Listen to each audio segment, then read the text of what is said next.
আপনি যদি অন্য মানুষ কিভাবে সুখী হতে পারে, তারা কিভাবে ভালোভাবে থাকতে পারে, এটা নিয়ে টেনশন করেন, আপনার হ্যাপিনেস নিয়ে এটার দায়িত্ব নিবে কে?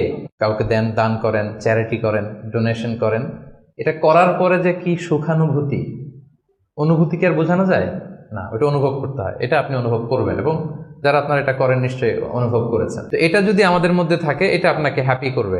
চিন্তা করেন ইসলামের বিধানগুলো, ইসলামের বাতলে দেওয়া যে জীবন দর্শন কত সুন্দর, মানে পুরো সমাজের সবাই যেন আমরা হ্যাপি থাকতে পারি, এরকম একটা সিস্টেম, তাই না? অন্যরা হ্যাপি আমি করতে যাচ্ছি, আমি হ্যাপি হয়ে যাচ্ছি। এবং সহিহ মুসলিমের একটা হাদিস এখানে আমি উল্লেখ করতে চাই, লম্বা হাদিস, শেষের অংশটা টেক্সটটা হচ্ছে এরকম যে আল্লাহু ফি আউনিল আবিদি মা দামাল মা কানাল আবদু ফি আউনি আখি।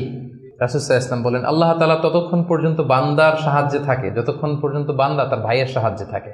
কথাটা বুঝতে পারছেন? আই রিপিট, আল্লাহ তাআলা ততক্ষণ পর্যন্ত কোনো বান্দার সাহায্যে থাকে যতক্ষণ পর্যন্ত এই বান্দা তার ভাইয়ের সাহায্যে থাকে। তা আপনি আল্লাহর সাহায্য পাইতে হলে এটার কন্ডিশন কি বলেন তো দেখি? আপনার ভাইকে হেল্প করা, তাকে হেল্প করেন, তার একটু উপকার করেন, আল্লাহ তাআলার পক্ষ থেকে নুসরাত, সাহায্য এটা নেমে আসবে। সুবহানাল্লাহ। তার মানে অন্যের প্রতি ভালো যেটা করেন, এই ভালোটা আপনার দিকে ফিরে আসে। অন্যের প্রতি শুভকামনা, এটা রিটার্ন হয়ে আপনার দিকেই ফিরে আসবে। So try to make others happy, অন্যকে সুখী করার চেষ্টা করা, এটা আপনাকে সুখী করবে।